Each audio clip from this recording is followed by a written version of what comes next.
Hey guys, welcome back to the channel. Today we are looking at Avengers number 13.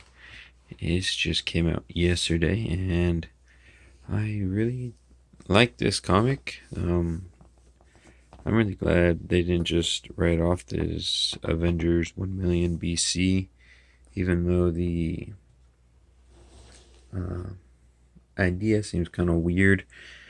But um, we do get these like standalone issues. Last time we had Odin, and pretty sure we had Black Panther, or wait, Ghost Rider already. We still have Black Panther and um, Argimoto to still have. We have those guys that have yet to come out yet. But these issues are origin stories, kind of like standalone issues as well, that present ideas into the Marvel Universe many years ago. And in this particular issue, I believe this isn't the first time, but Jason Aaron uses very biblical themes when he talks about these group of Avengers. And this particular, Iron Fist, in my opinion, is supposed to be Eve from Adam and Eve. And there is a lot of clues that, like, okay, this is my interpretation of. I'm not saying this is she will populate the earth. And not at all. I'm just saying how she fits into this comic and what she does and the biblical themes. That's who I think she is based off of. Okay, and so we open the comic and she's actually being held as prisoner in Kunlun, and this is the king. And the first time we see him, like, I thought he was supposed to, the dragon, but I was like, okay, it's like a Captain America mask ish. With that, I thought that was like a feather at first. So, he pretty much says, "Hey, you committed this, the greatest crime in Kunlun, and it's she taught Kung Fu to the caveman.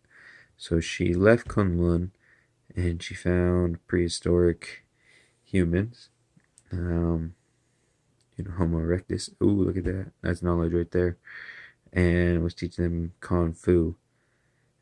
And she was not using it, teaching them to defend themselves from the dangers of the world. And they pretty much get sacrificed to Kowloon. And she goes in there to save them, and that's when she kills him. She kills the dragon. She goes right through his mouth, like, wah. It was pretty cool. This comic just have a lot of action, and I kind of feel they took their time to explain, hey, Kung Fu is a real part of this character. And even though they don't do like movement by movement, they show you enough so you can put it in your head to see, like, oh, this is like an action film type of thing. And this is where she gets exiled from Kunlun to the outside world, which Kunlun is the representation of the Garden of Eden. Okay. And she's exiled to the Celestial Kingdom, Earth, among everyone else. And so she is now exiled, and she ends up defending a whole bunch of people. Like, this is just an awesome shot. Very well drawn. So these are like a guerrilla clan. And they name all of her like Iron Fist moves. Kratatoa face exploder, and she just blows the face off this dude. It's crazy. And she defends some people. They pray to her as a god. She doesn't really accept that. And she said she's very alone. And she doesn't have anyone to talk to. Then it's this random hello. And again,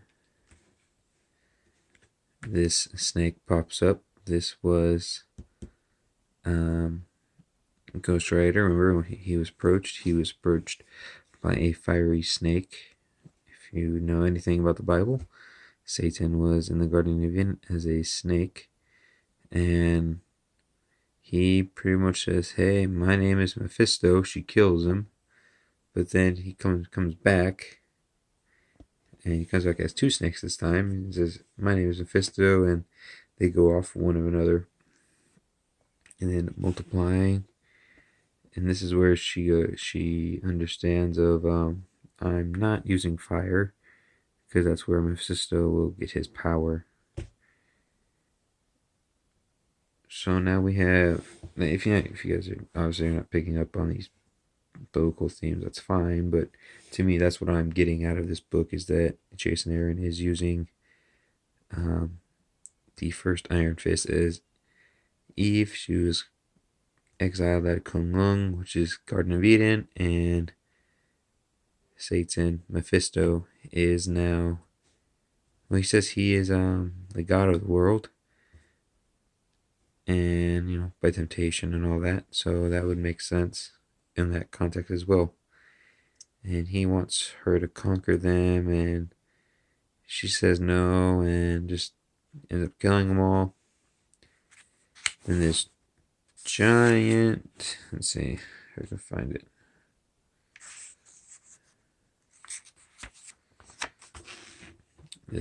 Called it the King Ape. It's not Godzilla. He's not, or not Godzilla, King Kong. He's not that big. He's just a really, really giant sized. There's a great comparison right there. He's not giant, but he is massive compared to her. And he messes her up, and she messes him up in return.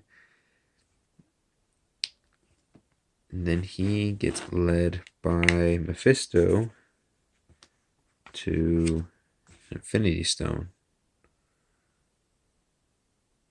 So this is the first time the concept of the Infinity Stone is present in the Marvel Universe. It has to be that Agamotto will get his, because that's what his is, for the Eye of Agamotto. So that should be interesting. But I think it's interesting that Mephisto let him there. Like, he knew where this was, and he gave it to this King Ape to destroy the Iron Fist. And they end up having another battle at the end, which I don't want to spoil for you guys. But she ends up going back to Kunlun, and she decides, hey, you know what? I'm going to be the protector of this world. And they had a picture of the Avengers up here, which they haven't met up yet. None of them have met up yet. I'm pretty sure that's going to happen hopefully by the summer.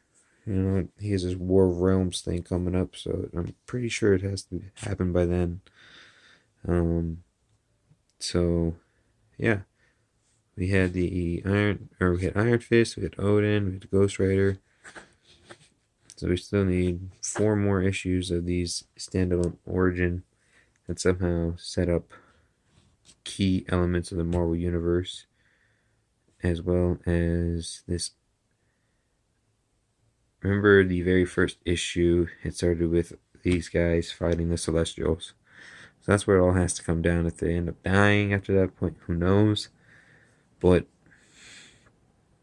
I'm excited. I really do enjoy Jason Aaron's work on this comic, on the Thor issues.